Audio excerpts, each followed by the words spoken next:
Udah. Oke, baiklah, selamat pagi. Perkenalkan, nama saya James Matthew Januari Padede dengan NPM 250010016. Nah, pada hari ini saya akan melakukan video ADEMS yang bertopik hapusan darah serta menghitung leukosit. Nah, pertama-tama dahulu saya akan mencuci tangan menggunakan pertama-tama saya akan menunjukkan alat-alat yang saya akan menggunakan pada hari ini.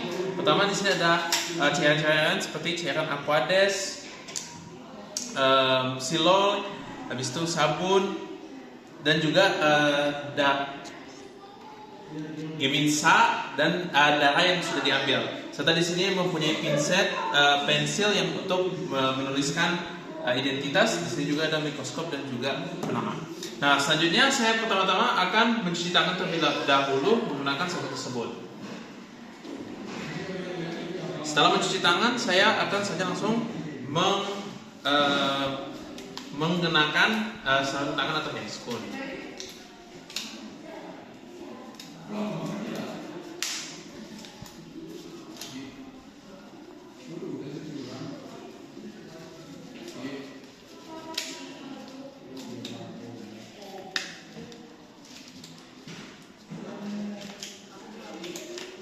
Ya, baiklah. Setelah memakai handscoon, saya akan saja langsung mengambil objek gelas yang ada pada sini. Di mana pada objek gelas ini saya akan tempatkan pada wadah agar bahan yang basah bisa tertumpah. Nah, selanjutnya di sini terdapat ada darah yang saya sudah ambil di sini. Dan pertama-tama yang saya akan lakukan adalah menempatkan darah pada objek gelas tersebut.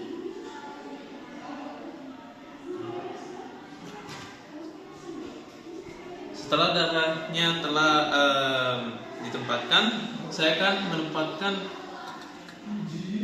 Nah, setelah menempatkan darah, saya akan menggunakan slider ini untuk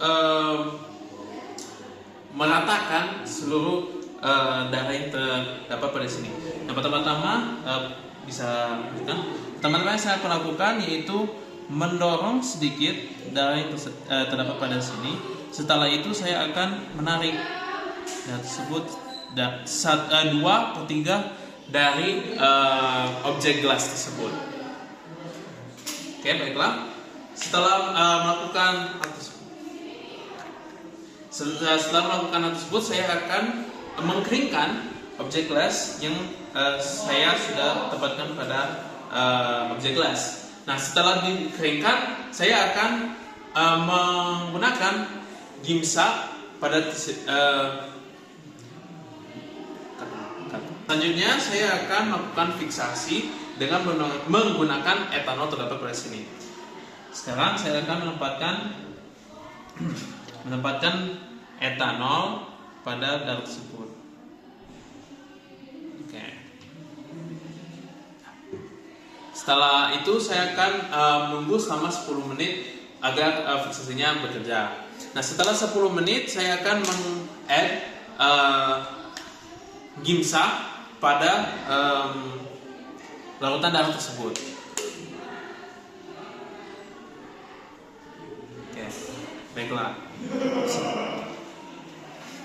Setelah meletakkan gimsa, saya akan menunggu 20-30 menit agar gimsanya bisa efektif. Nah, setelah 20-30 menit saya akan mengeringkan larutan darah yang di sini dengan cara memiringkan objek gelas tersebut dan dibiarkan untuk mengeringkan. Setelah itu saya akan melepaskan sarung tangan dan menempatkan pada tempat sampah, dan juga pastikan untuk menamakan identitas pasien pada objek gelas tersebut dengan nama, kelamin, dan lain-lain pada pasien. Setelah itu saya akan menyimpan objek gelas tersebut pada penyimpanan.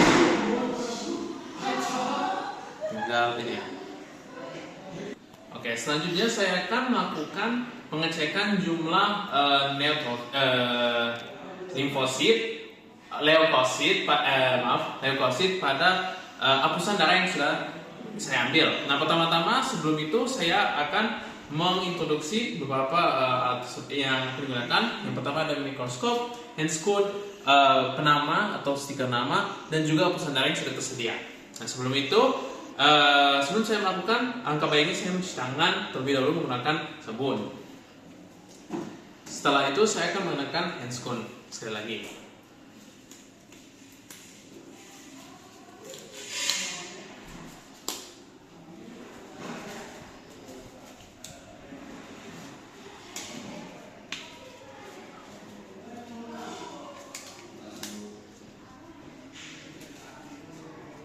Oke.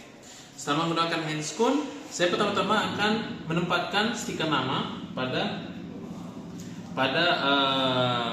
objek glass atau darah yang terhapus dan menuliskan identitas sama pasien. Setelah itu saya akan mengambil hapusan darah dan menempatkan pada mikroskop. Sini, oke. Setelah menempatkan pada mikroskop, pastikan untuk memainkan mikroskopnya untuk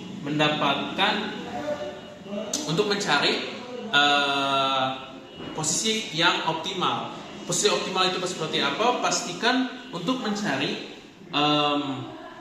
paling ujung dari hapusan darah untuk mencegah adanya penumpukan sel-sel darah. Pastikan pertama-tama yang kita akan lakukan yaitu menggunakan lensa kali 10. Setelah itu kita juga bisa menggunakan lensa kali 40 dan paling terakhir tuh. Nah, setelah melakukan 40, pada saat kita mau masukkan 100 kali 100, angka baiknya kita menggunakan minyak emersi agar memperjelas magnifikasi pada saat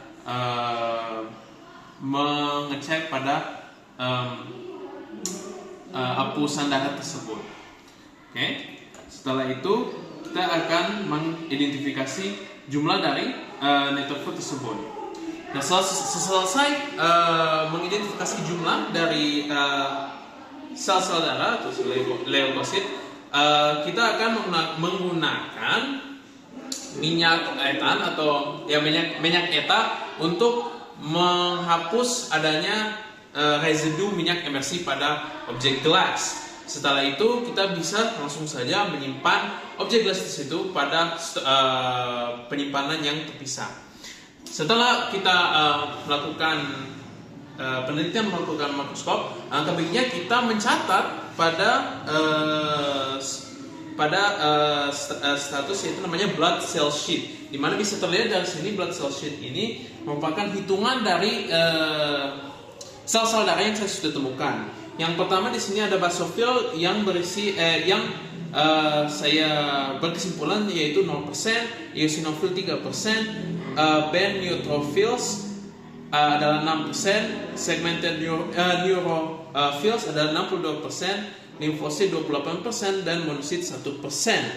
Setelah itu saya akan melakukan rumus yaitu rumus absolute count, di mana absolute count ini dihitung dengan cara hasil persentase hasil atau jumlah blood cell tadi dikalikan white blood cell count yang sudah terhitung. Bisa dilihat di sini